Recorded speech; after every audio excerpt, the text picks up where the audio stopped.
안녕하세요. 한의사 이경입니다. 자, 오늘도 신혜택 원장님 모시고 암 환자분들에게 도움이 되는 정보 파헤쳐봅니다. 원장님 안녕하세요. 네, 안녕하세요. CS 한방병원 병원장 신현택입니다. 반갑습니다. 자, 오늘은 암 수술 이후에 한쪽 팔다리 혹은 양쪽 팔다리가 심하게 붓는 현상, 림프 부종이라고 하죠. 이 림프 부종에 대한 모든 것을 알아보도록 하겠습니다.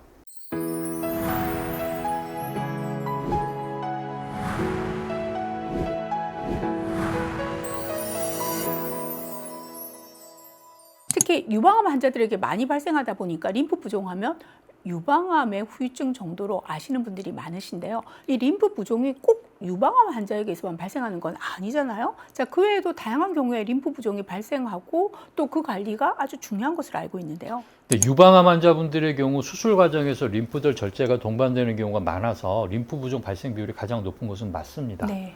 하지만 그 외의 암, 이를테면 부인과암 중에서 자궁병부암이나 자궁내막암, 난소암, 또 외음부암 등의 경우에도 골반 림프절의 절제 후에 림프 부종이 발생할 수가 있고, 또 남성들은 전립선암, 방광암, 고환암, 음경암 등의 경우에도 골반이나 서해부 림프절 절제나 또 방사선 치료 후에 림프 부종이 발생하기도 합니다. 그 외에도 두경부암에서도 목의 림프절 절제나 방사선 치료 후에 얼굴이나 목 부위로 림프 부종이 발생할 수 있고요. 아무래도 림프절 절제 후에 발생하는 것이 가장 흔한 기전이다 보니까 림프 부종이 발생하는 시기 역시 수술 직후가 가장 많겠죠? 그렇죠. 수술 직후에 발생하는 경우가 많아서 그 기간 동안 저희들이 이제 집중적으로 잘 관찰을 하는데, 드물게는 수개월이나 수년 동안 문제 없다가 네. 갑자기 어느 날 발생하는 경우도 볼 수가 있습니다. 저 역시 몇 년간 아무 문제 없이 지내시던 환자분이었는데 어느 날 갑자기 팔다리가 부어오르는 그런 환자분들을 치료한 경우가 몇 케이스 있거든요. 자, 그렇다면 림프 부종은 어떤 원인에 의해서 발생하는지부터 알아보도록 하죠. 암 환자분들의 경우는 종양 자체가 이 림프절이나 림프관을 막을 수도 있고, 암 수술 과정에서 림프절을 절제해서도 발생하게 되기도 합니다. 네, 맞습니다. 역시 가장 흔한 경우는 암 수술 과정에서 림프절을 절제하는 경우에 림프액이 흐르는 통로가 줄어들거나 막혀서 림프액이 제대로 배출되지 못하고 조직에 고이게 되는 건데, 마치 비유를 하자면 집에 하수관이 막혀서 역류되고 있는 그런 상황과 비슷하다고 생각할 수 있겠죠. 또 국소 방사선 치료를 받으시는 경우에도 방사선 조사 부위에 림프관이나 림프절 손상이 발생할 수 있고요. 손상 이후에는 조직이 딱딱해지는 섬유화로 인해서 림프액의 흐름이 원활하지 않아서 부종이 발생할 수 있습니다. 자, 이런 이유 때문이라도 방사선 치료 중이신 분들은 고압산소 치료를 꼭 챙기는 것이 굉장히 중요합니다. 네, 모든 문제들이 다 그렇지만 림프 부종의 경우 역시 초기 관리가 중요하잖아요. 그런데 환자분들 입장에서는 일반적인 부종과 감별하는 게 쉬운 일은 아닐 것 같아요.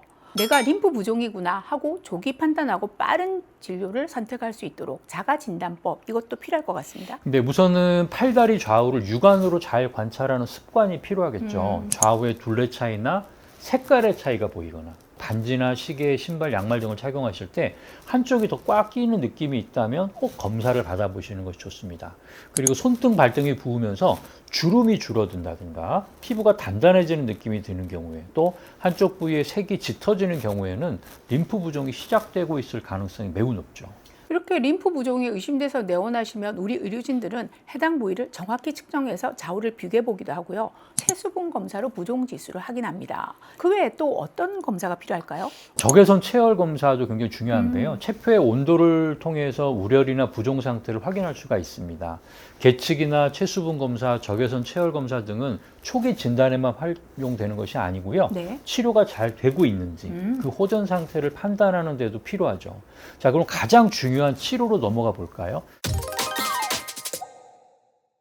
먼저 제가 강조드리고 싶은 것은 림프 부종의 치료에는 특정한 한 가지 방법만이 아니라 종합적인 접근이 필요하다는 겁니다. 이를 복합 림프 부종 치료, 컴플렉스 디컨제스티브 세라피, CDT라고 부르는데요. 저출력 레이저 치료, 림프 배출 마사지, 침 치료, 운동 치료, 피부 관리 등으로 구성된 치료법입니다. 여기에 압박 스타킹이나 압박 붕대가 더해지면 더욱 도움이 됩니다. 저출력 레이저 치료나 림프 배출 마사지와 관련된 내용은 이전 영상에서도 소개해드린 적이 있습니다. 자, 그런데 원장님, 방금 침 치료 얘기해 주셨는데 침과 같이 침습적인 치료는 감염의 위험을 걱정해서 꺼리는 환자분들 많을 텐데요. 효과는 뛰어난 침 치료를 감염 때문에 못 받는다. 저희 CSNJ 림프 부종 환자분들은 그런 우려 없이 잘 치료받고 계시죠. 침 치료의 원리 중에 환부에 직접 침을 놓는 것이 아니라 반대편의 팔다리의 경혈을 이용하는 거자법이라는 것이 있죠. 그 효과는 굉장히 뛰어납니다. 또 환부에는 비침습적인 물리치료나 가벼운 뜸치료 이런 것들을 시행하기 때문에 안전하게 할 수 있습니다. 환부와 떨어진 다리의 경혈을 자극했는데 팔의 부종이 쑥쑥 빠지는 경험 해보신 환자분들은요, 놀라움을 금치 못하시죠. 자, 그리고 운동치료 역시 예전에는 권하지 않았지만 최근에는 의학적인 기조를 보면 이게 많이 바뀐 것 같아요. 네, 맞습니다. 예전에는 운동을 제한하는 것이 일반적이었는데 최근에는 적절한 운동, 이를테면 걷기나 수영, 자전거, 저강도 근력 운동, 스트레칭, 심호흡 운동 효과를 강조하는 연구들이 많이 나오고 있습니다. 지금 소개해드리는 무작위 대조 임상 연구에서도 1년간의 점진적인 근력 운동을 시킨 군에서 전반적으로 더 좋은 결과가 나타나고 있는 것을 확인할 수가 있습니다. 최근에 이런 연구 결과들이 림프 부종 환자는 무거운 물건 들면 안 된다, 이런 기존 인식을 바꾸어 놓고 있죠. 자, 마지막으로 운동 치료와 더불어서 상처와 감염 예방을 위해서 피부 관리도 굉장히 중요한데요. 보습은 물론 피부 컨디션을 잘 유지하는 데 도움이 되는 크림들을 사용할 수 있고요. 또 직접적으로 부종의 완화에 도움을 주는 제품들도 있으니까 잘 활용해 보시면 좋을 것 같습니다. 암 환자의 림프 부종에는 일반적인 부종에 사용되는 이뇨제나 강한 마사지 등은 금물입니다. 림프 부종의 특성상 이미 눈으로 확인될 정도라면 회복에 많은 시간과 노력이 요구되는 만큼 조기 진단이 중요하다고 할 수 있죠. 그런 면에서 오늘 알려드린 자가 진단법 아주 유용한 정보일 거라고 생각됩니다. 자, 오늘도 도움 말씀 주신 신현택 원장님께 감사드리고요. 저희는 보다 나은 정보로 다시 찾아뵙겠습니다. 감사합니다.